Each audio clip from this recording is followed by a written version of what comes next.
चलो, तो अपना टॉपिक का नाम क्या है? Tax deducted at source.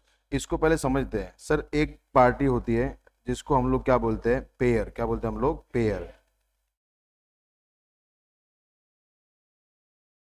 एक पार्टी है जिसको हम लोग क्या बोलते हैं? पे।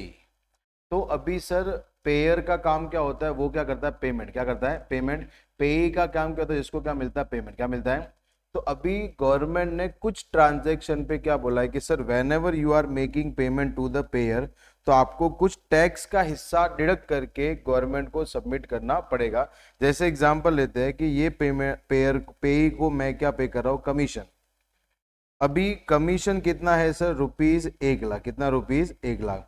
अभी गवर्नमेंट ने इंस्ट्रक्शन दिया है कि whenever you are making payment to pay, तो आपको टीडीएस डिडक्ट करना पड़ेगा at the rate 5%। At the rate 5%। तो 1,00,000 का 5% कितना हो गया? 5,000। तो अपना कितना पैसा बच गया? 95,000। What I will do, I will make payment पे ₹95,000।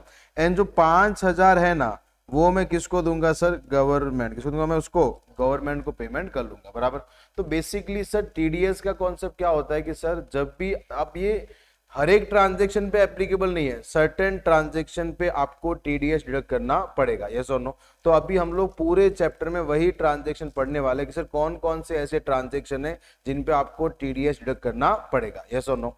अभी सर, हाँ, बट बहुत सारे ट्रांजेक्शन वैसे भी है कि अगर आप पेमेंट करते हो तो आपको टीडीएस डिडक्ट करने की जरूरत नहीं है। तो ये पूरा हम लोग इस चैप्टर के अंदर पढ़ेंगे। तो चलो स्टार्ट करते हैं अपना chapter, that is tax deducted at source. सुना ध्यान से।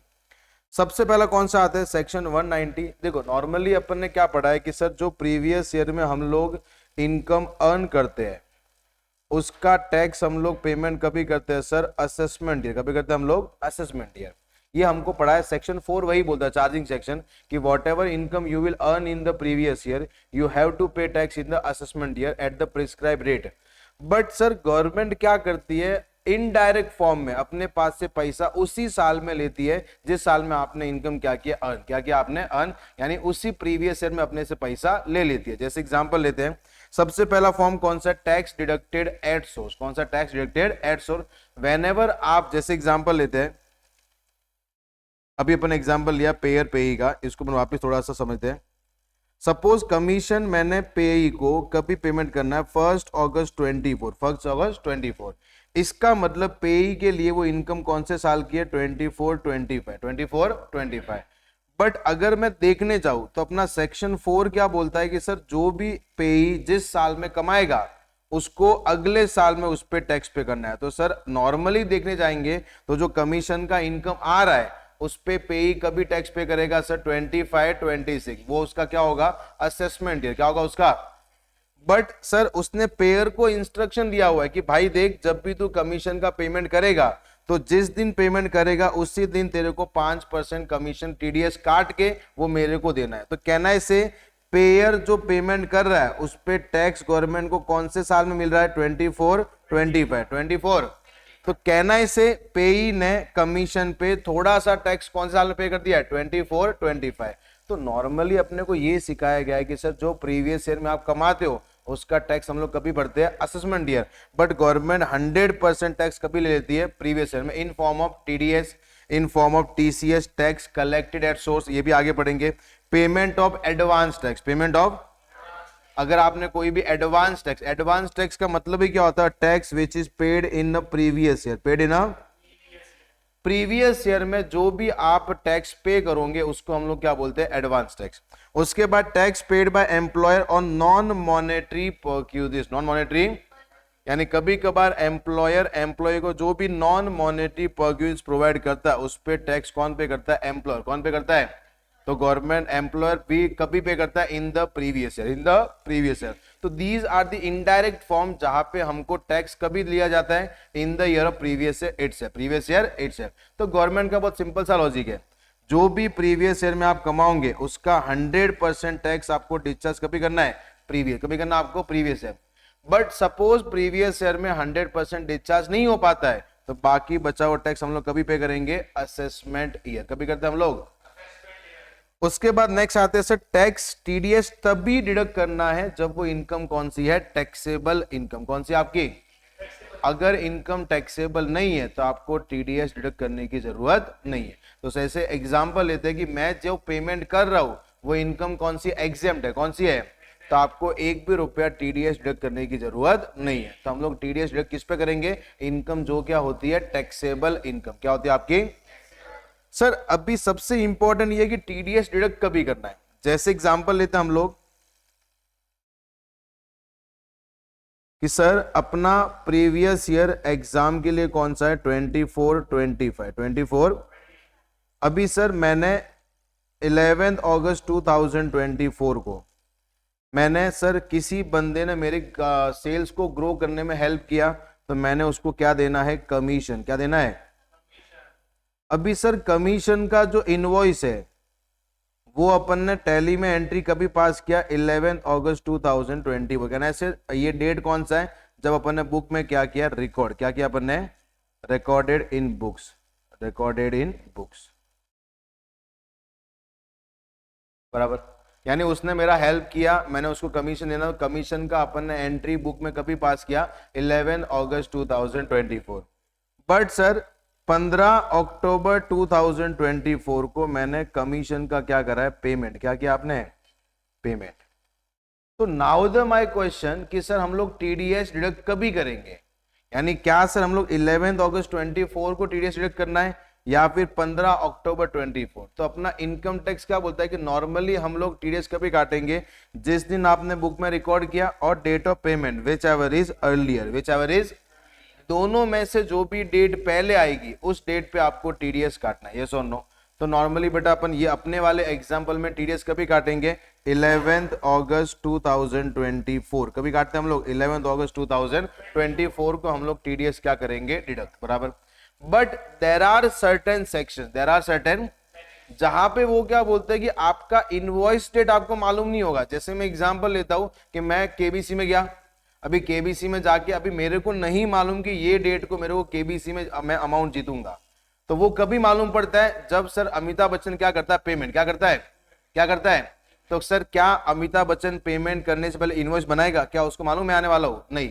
तो वो केस में क्या बोला कि देर आर सर्टेन ऐसी सेक्शंस जहां पे आपको टीडीएस डिडक्ट कभी करना है at the time of payment, at the time of, जैसे लॉटरी हो गया, बैटिंग हो गया, गैम्बलिंग्स हो गया।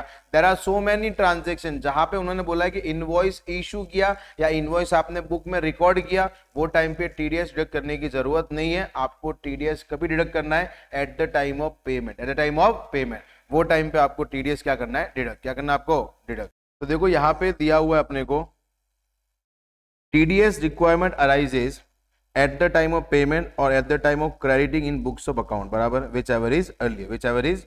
बट कुछ टाइम पे हम लोग कैसे काटते हैं, eight the time of payment, at the time of payment, वो अपन आगे ही पढ़ेंगे, बराबर, कि सर पेमेंट के टाइम पे कभी काटते हैं, यस और नो। उसके बाद से टीडीएस की रेट क्या होती है, तो जैसे फिक्स 1%, 2%, 5, 10, ये सब रेस्पेक्टिव सेक्शन के साथ में आएगी, बराबर। बट सपोज पेई कौन है, एनआर, कौन है, एनआर या फॉरेन कंपनी, तो आपको टीडीएस की रेट के साथ में सेस भी क्या करना पड़ेगा, ऐड। क्या करना पड़ेगा। जैसे एग्जांपल लेते हैं, मैं सामने पे ही कौन है, आर, कौन है, और वो रेसिडेंट है, तो वो केस में सर टीडीएस का रेट कितना है, 10%, कितना आपका। बट तो सर सपोज सामने पे ही कौन है, एनआर, कौन है, तो आपका टीडीएस का रेट कितना हो जाएगा, 10 + 4%, कितना होगा, 10.04 या 10.4, कौन सा आता है, 10.4 कि 04%, समझा आपने को। यानी whenever you are making payment to NR, तो आपको सेस वैस सब ऐड करना है। क्या करना, आपको सेस और सरचार्ज एप्लीकेबल है तो आपको सरचार्ज ऐड करना है। 50 लाख से ऊपर पेमेंट है तो 10%, 15% वो ऐड करके आपको पेमेंट करना है, यस और नो। बट हाँ, अगर आप रेसिडेंट को पेमेंट कर रहे हो तो कितना करना है, जो भी रेट बोलता है उतना आप टीडीएस डिडक्ट करके पेमेंट कर सकते हो, यस और नो। चलिए सुने ध्यान से। अगर सर मेरे को बोलो सबसे पहला पेई, कौन है, पेई,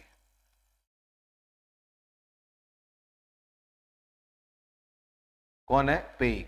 अगर पेई के पास पैन नहीं है, क्या नहीं, पेई के पास पैन, बराबर, यानी परमानेंट अकाउंट नंबर, तो टीडीएस का रेट हायर कितना हो सकता है, 20%, और जो भी उसके रेस्पेक्टिव सेक्शन में रेट है whichever is higher, whichever is, जैसे मैं एक सेक्शन का नाम लेता हूं, आगे पढ़ेंगे उसको, 194C, 194, उसके अंदर रेट कितना है, 1%, कितना है।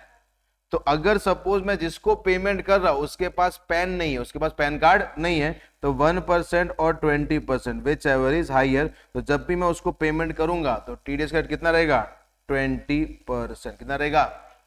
तो अगर उसको लगता है कि मेरा ज्यादा टीडीएस नहीं कटना चाहिए तो उसको सबसे पहले क्या निकालना पड़ेगा? पैन कार्ड निकालना पड़ेगा। यस और नो? तो अगर पर्सन के पास पैन नहीं है तो रेट कितना हो जाएगा? 20%, और सेक्शन में जो रेट है whichever is higher. Yes और नो? बराबर। अभी सुनना, जैसे एग्जाम्पल, अभी नेक्स्ट क्या आता है, जैसे एग्जाम्पल लेते हैं कि पेयर है, सामने कौन है? पेई। कौन है? पेई। अभी पेयर ने पेई को 10 लाख का कमीशन का पेमेंट करना है, जिसपे टीडीएस काटना था 5%, कितना काटना था? 5%। बट पेयर ने क्या किया सर? ड्यू टू रीजन वो टीडीएस नहीं काट पाया, यानी उसने पूरा का पूरा पेमेंट किसको कर दिया? पेई। किसको कर दिया? पेई को। तो जब पेई को पेमेंट किया है तो पेई ये नहीं बोल सकता कि सर टैक्स काटने का रिक्वायरमेंट किसका था? पेयर। किसका था? और वो टैक्स काटने में फेल हो गया तो मैं टैक्स पे नहीं करूंगा, ऐसा नहीं है। उन्होंने सेक्शन 191 में क्या लिखा कि सपोज पेयर टीडीएस नहीं काटता, पेयर टीडीएस, तो वो केस में पेई को पूरा का पूरा टैक्स गवर्नमेंट को सबमिट करना पड़ेगा। यस और नो? क्योंकि पेयर ने टीडीएस काटा नहीं है। यस और नो? तो ये section 191 that is direct payment of tax, direct payment of tax. Yes और no? For the following cases tax is payable directly by SSC यानी payee, income in respect of tax is not required to deduct, या जिस पे tax deduct करने की requirement नहीं है, तो जब भी पेई को पेमेंट आएगा वो टाइम पे पूरा टैक्स उसको पे करेगा। यस और नो? गवर्नमेंट को। Income in respect of tax is not deducted, यानी सर पेयर ने किसी रीजन से टैक्स नहीं डिडक्ट किया है तो बेटा this is the totally responsibility of payee कि वो पेमेंट किसको करे? गवर्नमेंट को कर दे। यस और no? Is it clear? Not? Yes sir? कोई दिक्कत है अपने को? या समझो, सुने ध्यान से, इसको आगे पढ़ते हैं, सुना। अभी एक एक सेक्शन हम लोग पढ़ते हैं। पहला कौन सा? सेक्शन 192। कौन सा? 192। पहले इसके पहले अपन टेबल देखते हैं। सबसे पहले देखो यहां पे पहला क्या लिखा है? सेक्शन। दूसरा लिखा है nature of payment, nature of payment. तीसरा लिखा है पेयर। चौथा कौन है? पेई। और फिर रेट क्या है, और फिर एडिशनल लोड, जो आपको इंपॉर्टेंट चीजें ध्यान रखनी है। बराबर। सबसे पहला 192 किसकी बात कर रहा है? सैलरी। किसकी बात कर रहा है? सर पेयर कौन होना चाहिए? Any person. इसको हम लोग प्यार से क्या बोल सकते हैं? एम्प्लॉयर। कौन होगा बेटा? टीडीएस डिडक्ट करने के लिए रिस्पॉन्सिबल कौन है? पेयर। कौन है? कौन है? पेयर। तो अपने ये वाले सेक्शन 192 में टीडीएस कौन काटेगा? Pair, employer. पेई कौन होगा? एम्प्लॉय। रेसिडेंट हो, एनआर हो, कोई टेंशन वाली बात नहीं है। रेट कौन सा रहेगा? Average rate. कौन सा रहेगा? यानी से टीडीएस का टैक्स रेट कौन सा रहेगा? एवरेज। कैसे होता है पढ़ाएंगे। ये सुना ध्यान से। Employ shall consider detail of other income deduction of employ if furnished by employ. सुनो, इसको अपन समझते हैं एक एग्जांपल के साथ में।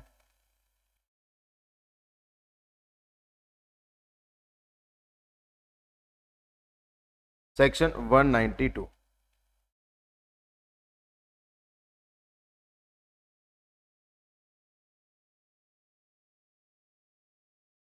ये एम्प्लॉयर है,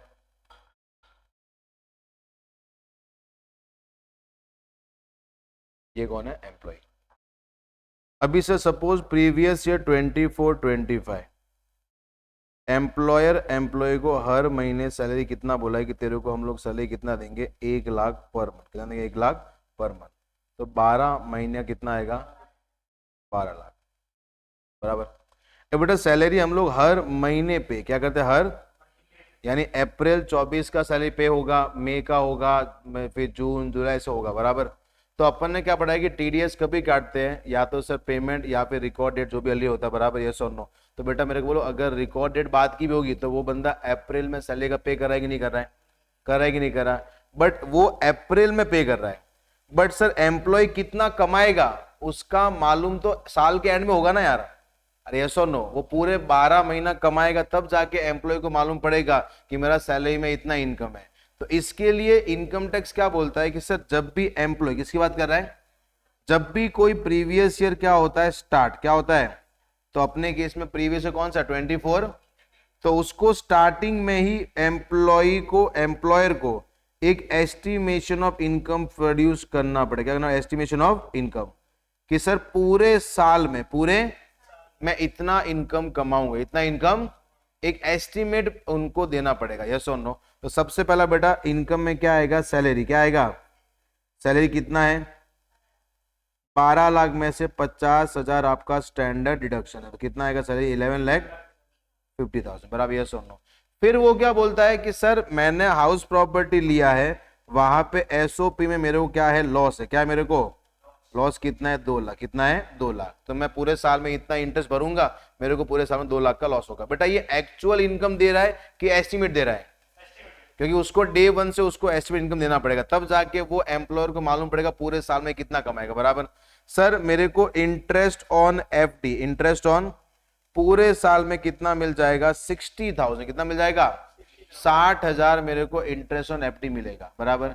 अभी उन्होंने क्या बोला है कि इनकम टैक्स ने कि जब भी एम्प्लॉयर एस्टिमेशन ऑफ इनकम मांगता है तो लॉस खाली एक ही लेस होगा, वो हाउस प्रॉपर्टी, बराबर, बाकी कोई भी लॉस अपन माइनस करेंगे नहीं। रीजन क्या होता है, अगर यहाँ पे सपोज ये एम्प्लॉय ये बोलेगा कि मेरा लॉस कौन सा है, बिजनेस लॉस, कौन सा है, बिजनेस, कौन सा लॉस है, कौन सा लॉस है, तो वो केस के अंदर उन्होंने क्या बोला है कि अगर बिजनेस लॉस होगा ना, तो वो केस में बेटा आप जॉब भी कर रहे हो और आपको बिजनेस का लॉस है, तो मैं उसको सेटअप करने दूंगा नहीं। तो जब एम्प्लॉयर टीडीएस निकालेगा ना, तो वो खाली एक ही लॉस को कंसीडर करेगा, वो कौन सा है, हाउस प्रॉपर्टी लॉस, बराबर। इनकम सब लेगा, लॉस खाली एक ही होगा। तो एम्प्लॉय ने पूरा एस्टिमेशन ऑफ इनकम प्रोड्यूस कर लिया, तो बेटा टोटल कितना हुआ, 9,50,000, फिर 10,10,000, 10,10,000। अभी ये वो बोलता है कि सर मैं इतना कमाऊंगा, तो ये क्या आपका सर ग्रॉस टोटल इनकम, इसमें से हम लोग माइनस क्या करते हैं, डिडक्शन, क्या माइनस करते हैं, तो बोलता है मेरे पास एक ही एटीसी 10,000 सपोज, बराबर। तो बेटा अभी अपना इनकम कितना हुआ, 10 लाख, कितना हुआ, ये आपका क्या है टोटल इनकम, यानी ये बेटा गवर्नमेंट एम्प्लॉयर ये बोलता है कि देख तेरा साल का कितना इनकम है, 10 लाख, कितना है। अब बेटा एक काम करो, 10 लाख पे टैक्स निकालो, अप टू 2,50,000 नील,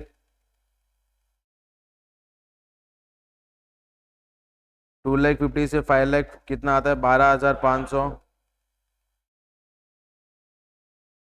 5 लाख से आपका 10 लाख, कितना आएगा sir, 1 lakh, total 1,12,500 and plus 4% cess, 1,17,000। यानी एम्प्लॉयर ये बोलता है कि देख तूने जो मेरे को एस्टिमेशन दिया है ना, उसके हिसाब से तेरे को कितना भरने को आएगा, 1,17,000 पूरे साल में, पूरे साल में। बेटा 1,17,000 पूरे साल में डिवाइड बाय 12 महीने, तो एक महीने में कितना टैक्स एवरेज आएगा, 9,750। तो अभी बेटा एम्प्लॉयर को मालूम है कि जितना एम्प्लॉय ने मेरे को स्टेटमेंट दिया है अकॉर्डिंगली कितना भरने को आएगा, 9,750। तो जब भी वो 1 लाख रुपया सैलरी देगा ना, तो उसमें से टीडीएस कितना काटेगा, 9,750, कितना बचता है, 1 लाख में से 9,750 का कितना आता है सर, 90,200, यानी हर साल सैलरी कितना मिलेगा, हर महीने 90,250, बराबर। अभी बेटा अपन ने यहाँ पे क्या पढ़ा था, एवरेज रेट, क्या पढ़ा था अपन ने, तो एवरेज रेट का मतलब क्या होता है, एवरेज रेट इक्वल टू जितना टैक्स क्या आ रहा है, पेबल क्या आ रहा है, divide by total income, divide by multiply by 100। तो आपका टैक्स पेबल कितना है सर, 1,17,000, कितने पे है, इंटू 100, 11.70%, बराबर। तो आपको इतना क्या आएगा, एवरेज क्या आएगा आपको, इतना, कोई दिक्कत है अपने को, यानी ये एम्प्लॉयर को फर्स्ट डे पे पूरा अपने साल का इनकम फर्निश कर देगा, और एम्प्लॉयर पूरे इनकम को ले लेगा, लॉस में खाली कौन सा लेगा, हाउस प्रॉपर्टी लॉस, और फिर वो अपना टैक्स निकालेगा और अकॉर्डिंगली टीडीएस काट के बाकी पेमेंट करेगा, यस और नो। बट अगर सपोज सर एम्प्लॉय ने क्या ऑप्ट किया है, 115 बीएसी, क्या ऑप्ट किया है, तो फिर टैक्स स्लैब रेट कौन सा आएगा, up to 3 lakh nil, 3 to 7 lakh, 7 to 10, 10 to 12, 12 to 15, more than 15। तो अकॉर्डिंगली टैक्स निकालेंगे और फिर टीडीएस काटेंगे, यस और no. While computing tax payable, TDS and TCS will be considered for the computation for the, अगर एम्प्लॉय ये बोलता है कि सर 1,17,000 है, बट मेरा एक टीडीएस और कटता है, मेरा टीडीएस और कटता है, तो कितना कटता है, 17,000, कितना कटता है, तो अभी बेटा टैक्स कितना आएगा, 1 लाख, कितना आएगा, यानी मेरा दूसरे सेक्शन में और टीडीएस कट रहा है बराबर, वो गवर्नमेंट को एम्प्लॉयर को पहले ही बोल रहा है बराबर, तो वो केस में बेटा कितना आएगा 1 लाख, कितना आएगा, तो फिर वो 1 लाख डिवाइड 12 के हिसाब से टैक्स काटेगा, यस और नो। यानी उसको लगता है एम्प्लॉय को कि भाई सर पूरे साल में ये मेरा इनकम है और ये इनकम पे इतना मेरा टीडीएस भी कटेगा, टीडीएस भी कटेगा, तो वो उसको भी कंसीडर कर देगा, यानी उतना टैक्स कम करके फिर जो बचा है उस पर वो टैक्स टीडीएस काटना चालू कर देगा, यस और नो, समझा आपने को। चलिए ये क्या था सेक्शन 192। उसके बाद नेक्स्ट आते हैं 192 A, accumulated balance of provident fund. जो जो आपका इंपॉर्टेंट सेक्शन रहेगा मैं वहां पे स्टार मार्क करते जाऊंगा, ठीक है, यस और नो। उसके बाद से नेक्स्ट आते हैं 192 A, accumulated balance of provident fund. अगर आप बेटा प्रोविडेंट फंड का पेमेंट कौन करता है, एम्प्लॉयर, कौन करता है, किसको करता है, एम्प्लॉय बराबर, मैच्योरिटी बात कर रहा हूं अभी, वो बात करता है accumulated balance of provident fund बराबर। अपन ने एक पढ़ा था रिकॉग्नाइज प्रोविडेंट फंड, रिकॉग्नाइज, एक पढ़ा था बेटा अपन ने स्टैट्यूटरी प्रोविडेंट फंड बराबर। तो अपन ने तो ये पढ़ा है कि सर जब भी एसपीएस में क्या होता है, मैच्योरिटी क्या होता है, तो पूरा का पूरा क्या होता है, एग्जाम, क्या होता है, एग्जाम। और अपन ने अभी भी पढ़ा है कि एग्जाम पे कोई टीडीएस काटने की जरूरत नहीं है। आरपीएफ में कुछ केस में क्या होता है, टैक्सेबल, क्या होता है, अगर आपने 5 साल से कम क्या किया है काम, क्या किया आपने काम, जैसे मैंने किसी कंपनी में 5 साल से कम काम किया फिर वहां से मेरे को कोई मैच्योरिटी मिल रहा है तो क्या होता है, टैक्सेबल, क्या होता है। तो जब वो एम्प्लॉयर अपने को टैक्सेबल आरपीएफ का पेमेंट करेगा तो टीडीएस कहाँ पे काटेगा, 192 ए, कहाँ पे काटेगा, 192 ए बराबर। कितना परसेंट काटेगा sir, 10% at the time of payment. TDS applicable only if it is taxable in the hands of employ, यानी अगर टीडीएस तभी कटेगा जब एम्प्लॉय के हैंड्स में क्या है, वो टैक्सेबल है। No TDS if amount up to ₹50,000, अगर तुमसे मैच्योरिटी प्रोविडेंट फंड का अमाउंट कितना है, 50,000 या उससे कम है तो ₹1 भी टीडीएस काटने की जरूरत नहीं है।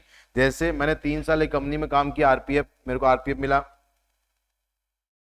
आरपीएफ का अमाउंट कितना है, 40,000, कितना है, 40,000। कहना है आरपीएफ का अमाउंट कितना है, 50 से कम है, तो भले ही वो आरपीएफ टैक्सेबल है बट आपको टीडीएस काटने की जरूरत नहीं है, यस और नो।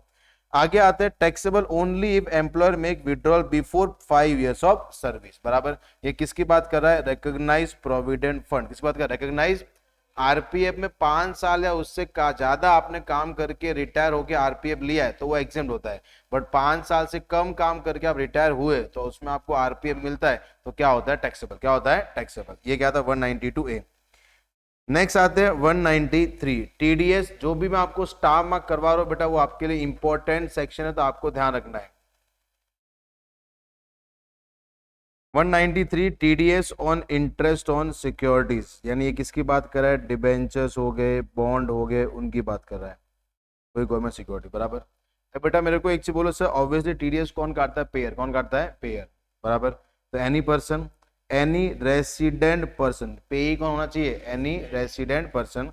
टीडीएस कितना रेट है, 10%। सर अभी नो टीडीएस, अगर आप इंटरेस्ट किसको पे कर रहे हो, एलआईसी, जीआईसी या अदर इंश्योर, अदर, जैसे मेरी कंपनी के बॉन्ड किसने परचेज किए, एलआईसी, किसने परचेज किए, तो मैं एलआईसी को क्या पे कर रहा हूँ, इंटरेस्ट, क्या पे कर रहा हूँ। तो कितना भी इंटरेस्ट, भले मैं 50 करोड़ इंटरेस्ट पे करूंगा, एक भी रुपया टीडीएस डिडक्ट करने की रिक्वायरमेंट नहीं है। दूसरा, payable on any government securities, यानी अगर गवर्नमेंट सिक्योरिटीज पे आपको क्या मिल रहा है, इंटरेस्ट, क्या मिल रहा है, तो गवर्नमेंट एक भी रुपया टीडीएस काटेगी नहीं। दूसरा, अगर सिक्योरिटीज कौन सी है, डीमेट, यानी आपकी डीमटेरियलाइज फॉर्म में क्या है, सिक्योरिटीज, तो कोई टीडीएस कटेगा नहीं। National development bonds, interest payable on 7 year NSC, debenture issued by institution, authority और सोसाइटी और पब्लिक सेक्टर कंपनी नोटिफाइड, जैसे बेटा आईआरएफसी या पीएफसीएल, अगर ये कंपनियां क्या कर रही है, कोई भी डिबेंचर इशू कर रही है तो कोई भी टीडीएस डिडक्ट करेगी नहीं। Interest on debenture up to ₹5,000, यानी अगर आपने इन्वेस्टमेंट कहाँ पे किया, डिबेंचर्स कहाँ पे किया है, और कंपनी कितना इंटरेस्ट दे रही है, 5,000, और payable by widely held company, payable by, यानी पब्लिक कंपनी आपको 5,000 से ज्यादा क्या पे कर रही है, इंटरेस्ट, तो टीडीएस कटेगा। 5,000 से उससे कम है तो टीडीएस कटने की रिक्वायरमेंट नहीं है। बट बेटा किन के लिए ये, resident individual and resident HUF, अगर सामने पे ही कौन है, रेसिडेंट इंडिविजुअल या रेसिडेंट एचयूएफ। तो बेटा इसका अगर चार्ट बनाते हैं तो किसकी बात कर रहा है ये, पब्लिक कंपनी, किसी बात पब्लिक कंपनी। पहला रेसिडेंट इंडिविजुअल या एचयूएफ, और दूसरा कौन सा आएगा, एनी अदर पर्सन। इनके लिए बोला है कंपल्सरी, कंपल्सरी डिडक्टेड। यहां पे क्या बोला है, अगर कहा था कि इंटरेस्ट आपका 5,000, नो रिक्वायरमेंट,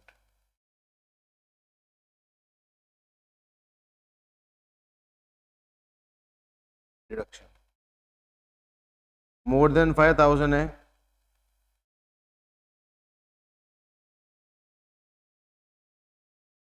तो आपका टीडीएस क्या होगा, डिडक्टेड। बराबर, ये सुनो।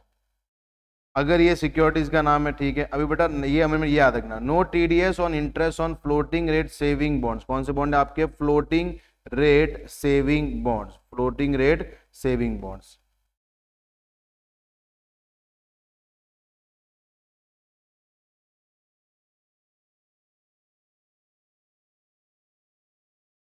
Floating rate saving bonds. If interest amount is up to 10,000, up to 10,000, और वो भी कब से है, 1 अक्टूबर 2024। यानी अगर आपको क्वेश्चन में दिया है फ्लोटिंग रेट सेविंग बॉन्ड्स, तो वो केस में अगर इंटरेस्ट 10,000 तक है तो कोई टीडीएस डिडक्ट करने की रिक्वायरमेंट नहीं है, बट अगर 10,000 से ज्यादा है तो आपको टीडीएस डिडक्ट करना पड़ेगा। ये क्या था, 193।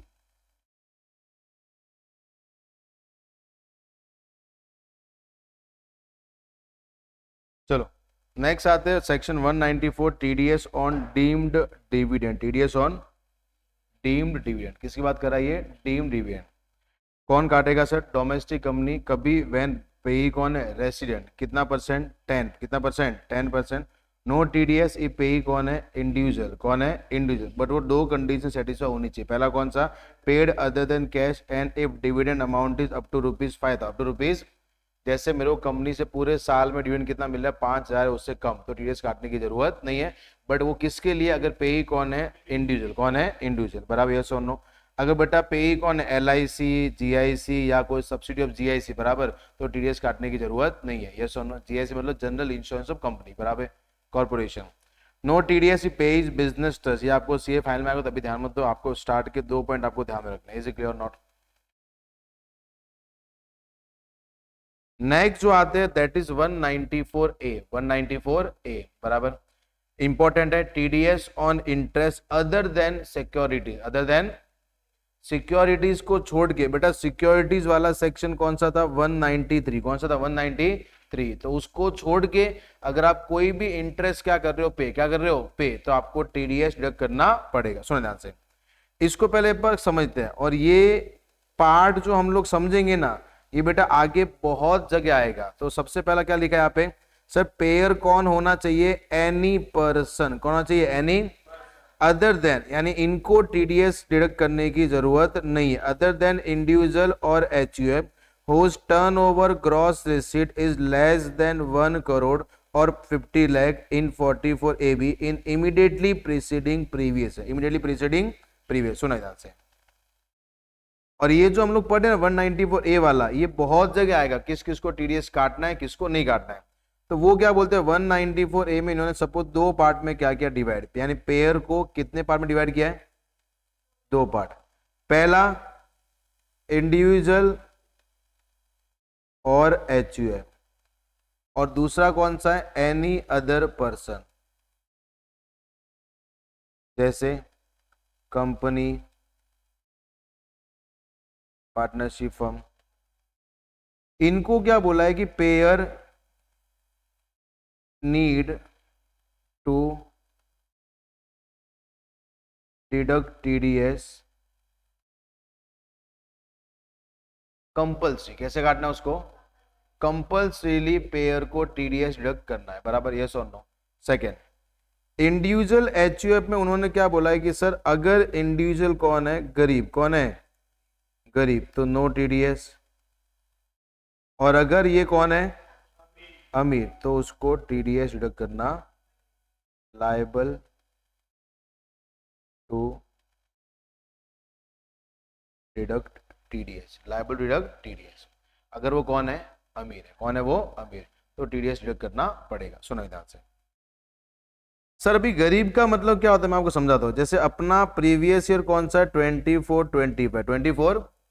तो अभी सर सपोज इंडिविजुअल को ये साल में टीडीएस क्या करना है, डिडक्ट। क्या करना है, डिडक्ट। तो उसको ये चेक करना है कि मैं अमीर हूं या गरीब, अमीर हूं या, तो अमीर और गरीब का कॉन्सेप्ट खाली किन के लिए आता है, इंडिविजुअल और एचयूएफ, इंडिविजुअल और एचयूएफ।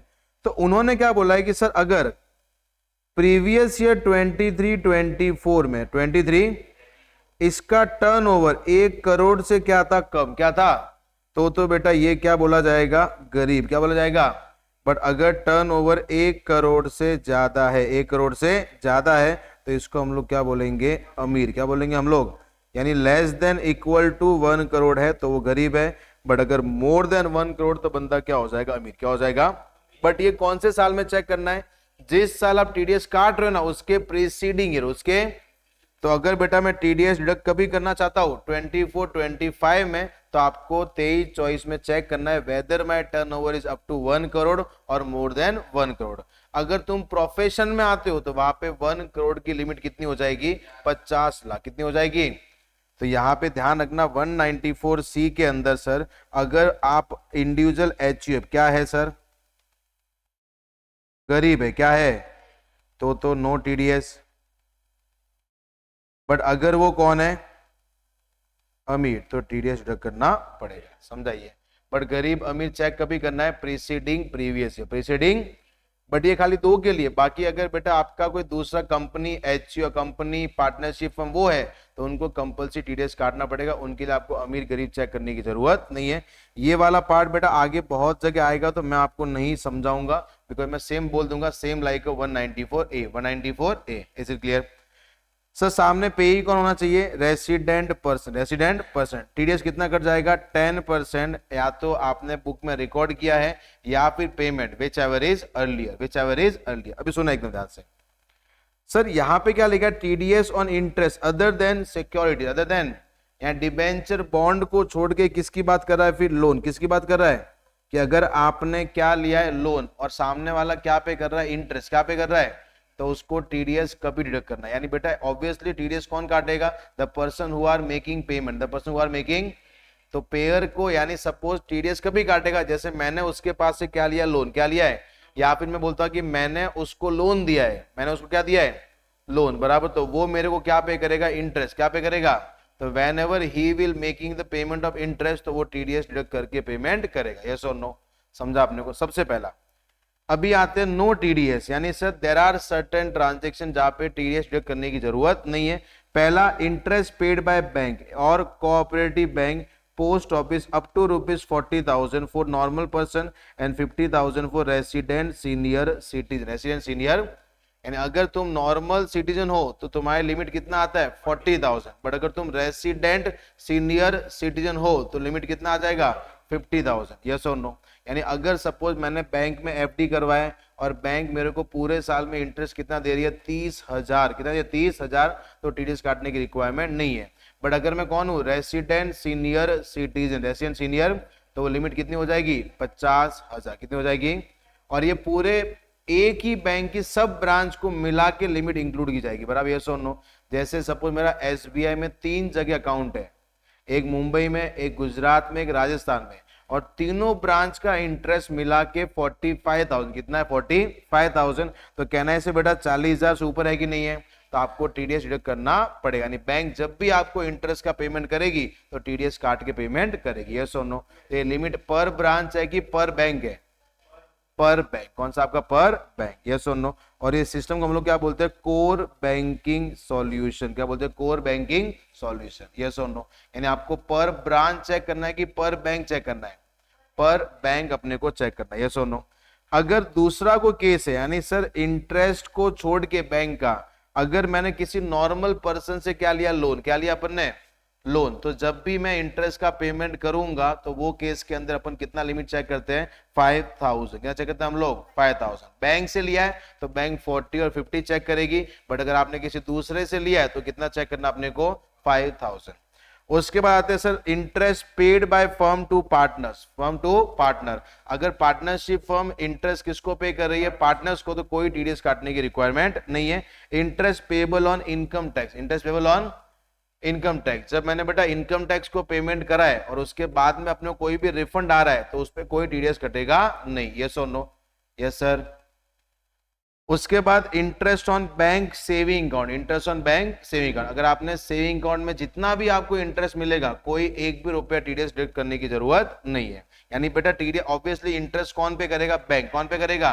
तो when ever bank will make the payment, कोई भी टीडीएस डिडक्ट करने की जरूरत नहीं है। उसके बाद से interest paid to any bank, LIC, UTI, any insure, अगर आप कोई भी इंटरेस्ट किसको पे कर रहे हो, बैंक को, एलआई, जैसे एग्जांपल लेते हैं कि मैंने बैंक से लोन लिया है और बैंक को मैं क्या पे कर रहा हूँ, ईएमआई, क्या पे कर रहा हूँ, ईएमआई, और ईएमआई के साथ में क्या जा रहा है, इंटरेस्ट, क्या जा रहा है, तो मेरे को बैंक को कोई भी टीडीएस काटने की जरूरत नहीं है, मैं पूरा का पूरा पेमेंट बैंक को दे दूंगा। यस और नो? उसके बाद आता है interest paid by cooperative society to member और अनदर कोऑपरेटिव सोसाइटी, अगर कोई भी कोऑपरेटिव सोसाइटी किसको पे कर रही है, मेंबर्स को कोई भी इंटरेस्ट पे कर रही है, या फिर कोऑपरेटिव सोसाइटी किसी दूसरे कोऑपरेटिव सोसाइटी पेमेंट कर रही है, कोई टीडीएस काटने की रिक्वायरमेंट नहीं है। Interest payable by primary agriculture credit society, primary credit society या इनको कोई भी इंटरेस्ट काटने की जरूरत नहीं है। Tax deduction required if gross receipt is more than 50 crore, more than 50 crore in immediately preceding FI and interest amount is 40,000 and 50,000। वो क्या बोल रहा है कि सर अगर किसी सोसाइटी या किसी बैंक, ये जो बैंक का नाम दिया है, इनका ग्रॉस रेसिड कितना है, मोर देन 50 करोड़, मोर देन, और सामने जिनको वो इंटरेस्ट पे कर रहे हैं वो कितना है, 40 या 50, 40 या 40,000 किसके लिए था, नॉर्मल के लिए, 50 किसके लिए था, रेसिडेंट सीनियर सिटीजन, तो वो केस में टीडीएस काटना पड़ेगा। बट अगर उनका टर्नओवर 50 करोड़ से कम है तो टीडीएस काटने की रिक्वायरमेंट नहीं है। ये कुछ नाम है जो आपको याद रखने हैं। Interest paid in respect of certain scheme, post office किसान विकास पत्र, इंडिया विकास पत्र, national saving certificate, post office monthly income account, post office recurring deposit. Interest by way of compensation amount awarded bye motor accident claim, अगर कोई motor accident claim में आपको क्या मिला, interest, क्या मिला आपको, और वो इंटरेस्ट का अमाउंट अगर 50,000 तक है तो कोई टीडीएस काटने की जरूरत नहीं है।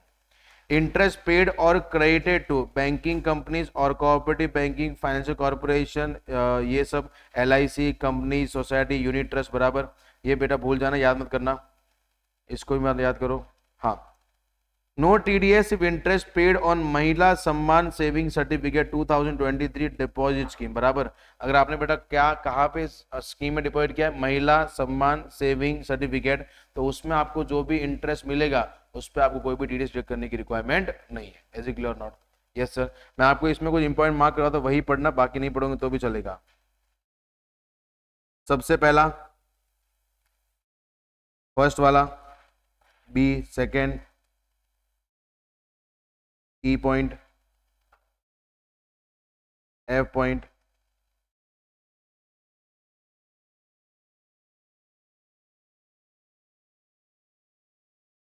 बस।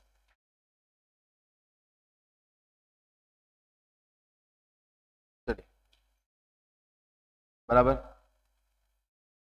नेक्स्ट आते सर कुछ इंपॉर्टेंट नोट है। सबसे पहला, मेरे को एक चीज बोलो सर, जैसे मेरे को बोलो मैंने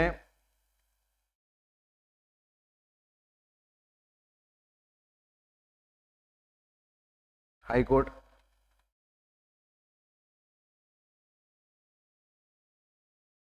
ये कौन है, इनकम टैक्स,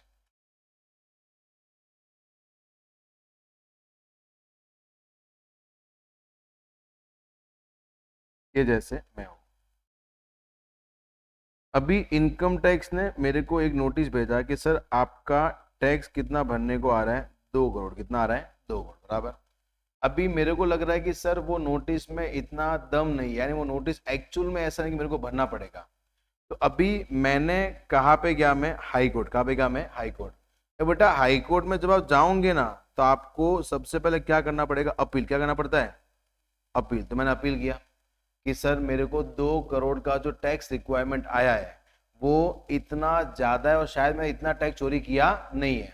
तो बेटा अभी हाई कोर्ट क्या करता मालूम है, वो सीरियस मैटर के लिए वो ये बोलता है कि काम कीजिए आप 20% अमाउंट जो भी आपका टैक्स लायबिलिटी, कौन सा आपका, वो एक क्या करो, डिपॉजिट क्या कर दो, as a security deposit, security deposit एक बैंक में डिपॉजिट कर दो, बराबर, ये सुनो।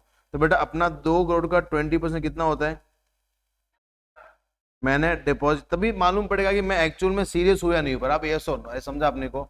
अगर मालूम पड़ा अपन बच्चों ठीक अपील कर देंगे तो उनका भी टाइम वेस्ट होता है, तो वो क्या बोलते हैं, अगर तुम एक्चुअल में सीरियस हो कि भाई तुमने चोरी नहीं किया है तो 2 करोड़ का 40% अमाउंट क्या कर दो, डिपॉजिट, क्या कर दो, डिपॉजिट। बेटा अपन ने गवर्नमेंट को अमाउंट नहीं दिया है, अपन ने डिपॉजिट क्यों किया, ताकि अपील चालू रहे, अपील क्या रहे बेटा, अभी अपील चलेगा, केस चलेगा, तो मेरे को बोलो कि क्या गवर्नमेंट का, हाई कोर्ट का डिसीजन आया, नहीं आया, नहीं आया अभी तक, वो केस चल रहा है, चल रहा है। तो केस चलने में कितना साल हो गया, 1 साल, कितना साल हो गया, और वो जहां पे अमाउंट मैंने डिपॉजिट किया था उस पे क्या मिला, इंटरेस्ट, क्या मिला उस पे, 40 लाख पे कितना मिल रहा है, 4 लाख, कितना मिल रहा है।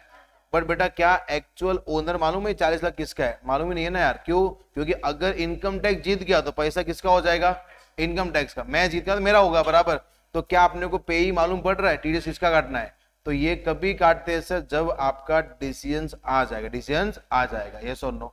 यहाँ पे देखो एक पॉइंट लिखा हुआ है वहां पे, no TDS under section 194A on fixed deposit made in name of registrar general of the court on the direction of the court during the pendency of proceeding before the court since ownership is not known, ownership is not known। तो जब मालूम पड़ेगा when ownership known TDS will deduct, yes or no।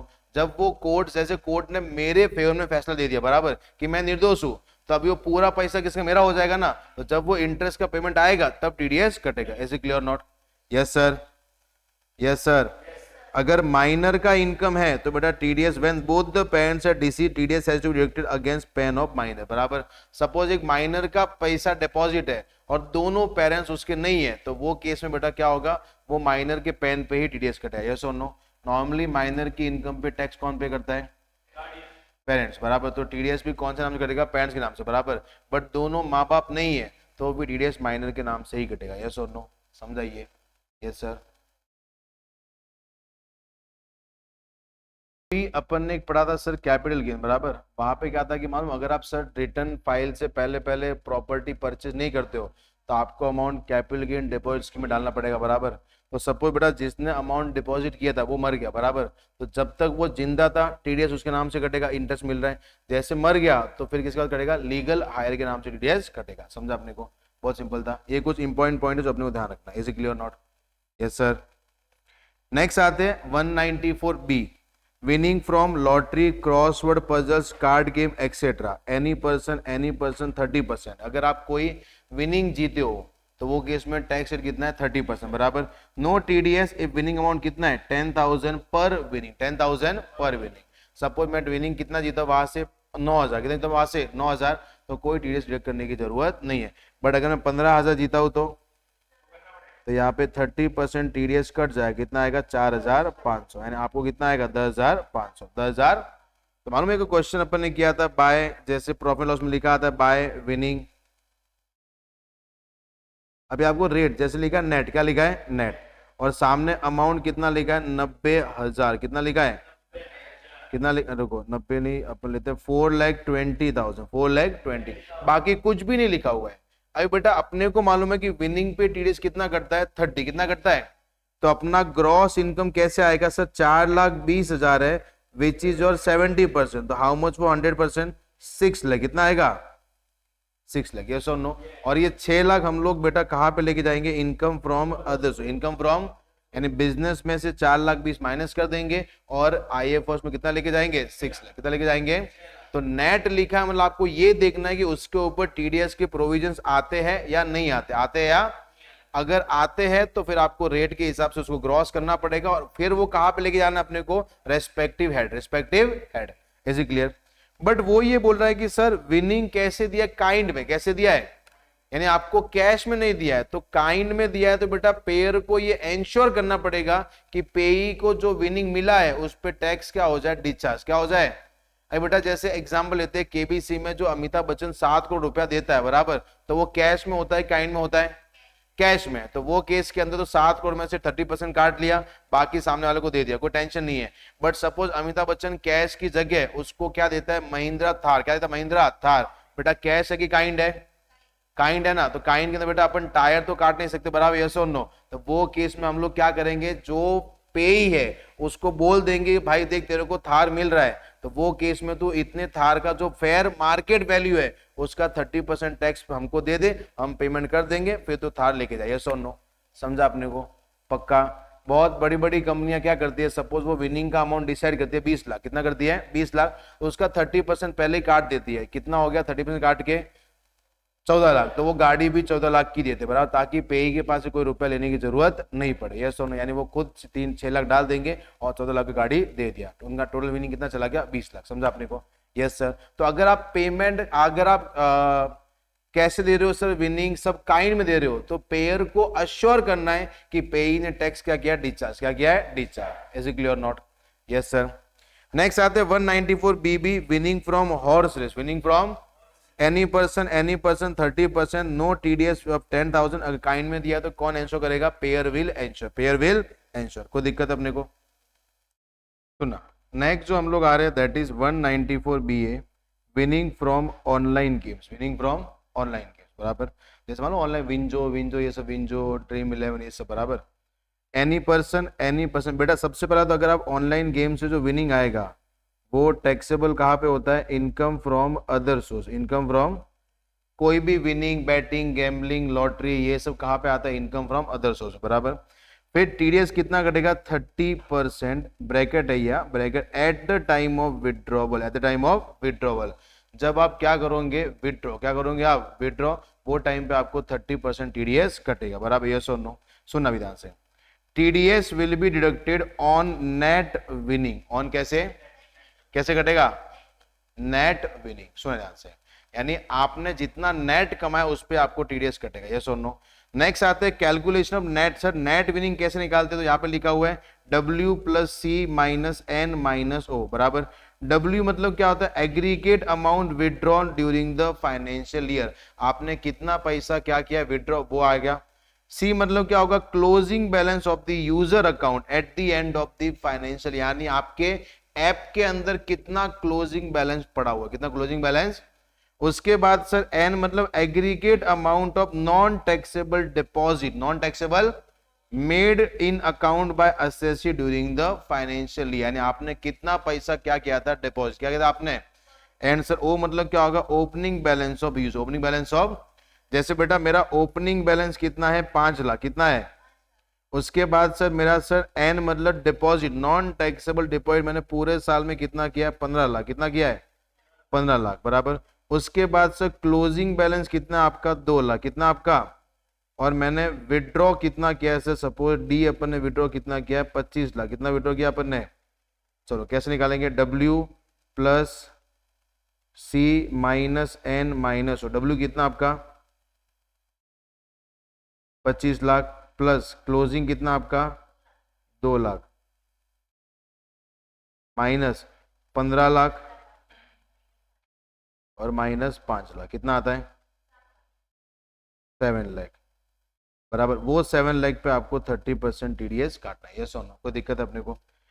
वो क्या बोलते हैं, withdrawal amount is more then 100 per month TDS will be deducted, यानी अगर बेटा मालूम है कभी कभार छोटे छोटे ड्रीम इलेवन में खेल के अपन महीने का 100 रुपए विड्रॉ कर रहे हैं, तो अगर आप 100 से ज्यादा विड्रॉ करोगे तो आपका टीडीएस कटेगा, यस और नो। बट जब आप अमाउंट देखोगे तो आपको जीएसटी का अमाउंट इंक्लूड करना नहीं है, यस और नो। जब भी टीडीएस कटेगा तो जीएसटी के अमाउंट को छोड़ के फिर जो अमाउंट आएगा नेट अमाउंट, उस पर आपको टीडीएस काटना है, यस और नो। और यह हमेशा याद रखना, जीएसटी के अमाउंट पे कभी टीडीएस कटेगा नहीं, यस और नो। जैसे बेटा एग्जांपल लेते हैं, एक ट्रांजैक्शन जो टीडीएस के अंदर आता है वो जीएसटी के अंदर भी आता है।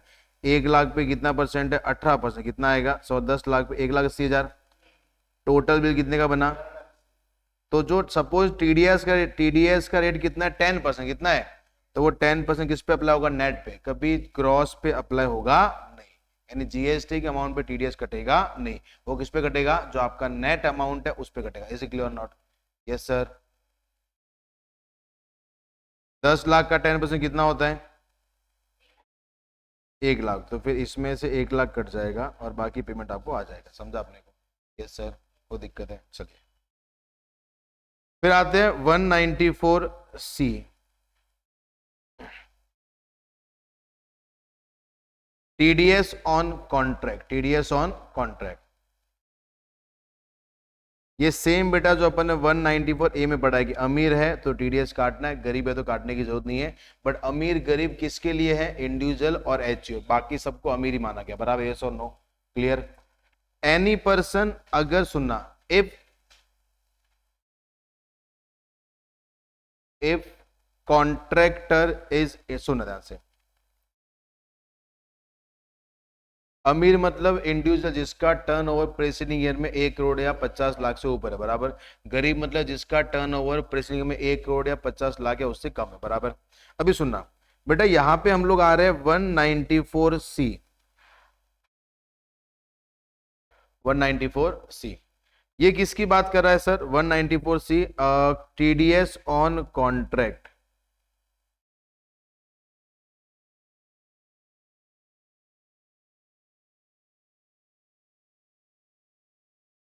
यहां पे दो लोग हैं, पहला कॉन्ट्रैक्टी, दूसरा कौन है? टीडीएस कौन काटेगा? कॉन्ट्रैक्टी, बिकॉज बेटा ये कॉन्ट्रैक्टर को कॉन्ट्रैक्ट देते हैं और पेमेंट करते हैं। बराबर, यस और नो? सुना, अगर कॉन्ट्रैक्टर कौन है सर? इंडिविजुअल या फिर एचयूएफ, तो टीडीएस का रेट कितना आएगा? 1%। बट अगर अदर है तो रेट कितना आएगा? 2%। कितना आएगा? 2%। यस और नो? यानी अगर कॉन्ट्रैक्टर कौन है सर? इंडिविजुअल या एचयूएफ, तो रेट कितना आएगा? 1%। बट अगर कॉन्ट्रैक्टर कौन है अदर देन इंडिविजुअल और एचयूएफ, तो रेट कितना आएगा? 2%। कितना आएगा आपका? 2%। अभी सुनना, बराबर।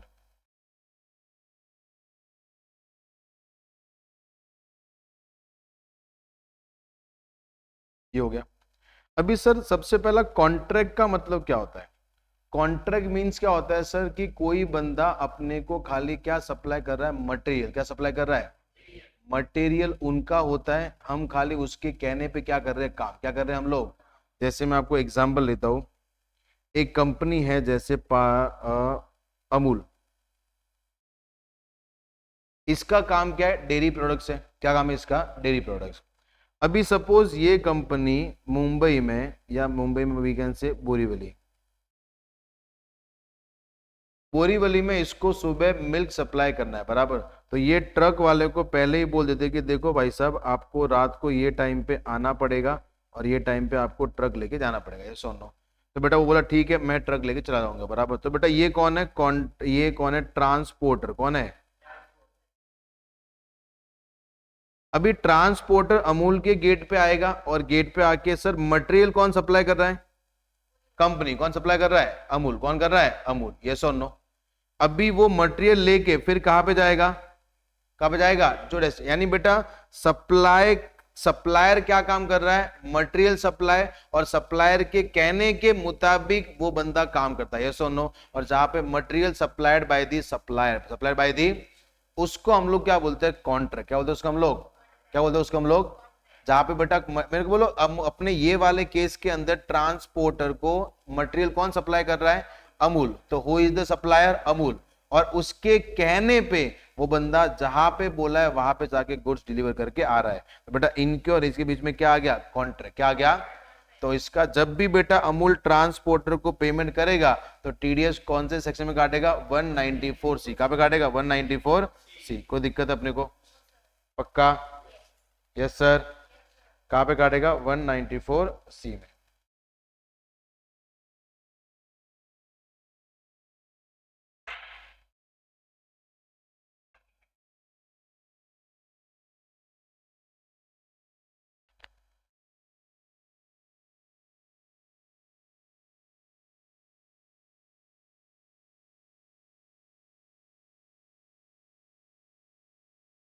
वन 194C में। यस और नो? अभी कुछ इसके अंदर पढ़ते हैं। सबसे पहला sir, no TDS if single payment कितना है? 30,000। कितना है? अगर आपने ट्रांसपोर्टर को बोला कि देख भाई तेरे को सुबह अमूल कंपनी के बाहर आना है, पूरा दूध का थैली वैली तेरे ट्रक में भर देंगे और तेरा ट्रक कहाँ पे लेके जाना है, बोरीवली। कहाँ जाना है, बोरीवली में लेके जाना है। मैं तेरे को पूरा ट्रक का जो दूध तू उतारेगा वहां तक का कितना रुपया दूंगा, 25,000 रुपया। कितना दूंगा मैं तेरे को बेटा? क्या सिंगल कॉन्ट्रैक्ट जो मेरा और ट्रक वाले के बीच में हुआ है वो 30,000 से कम है कि नहीं है? तो वो केस में कोई भी टीडीएस डिडक्ट करने की रिक्वायरमेंट नहीं आएगी, बराबर। बट वो क्या बोलते हैं, अगर एग्रीगेट ऑफ पेमेंट कितना आपका 1 लाख, कितना आपका 1 लाख तक है तो टीडीएस नहीं काटना है। बट अगर पूरे साल में वही अमूल ट्रांसपोर्टर से मेरा एग्रीगेट कितना हो गया 1 लाख से ऊपर, तो आपको टीडीएस डिडक्ट करना पड़ेगा। जैसे मैं एग्जांपल लेता हूं यहां पे,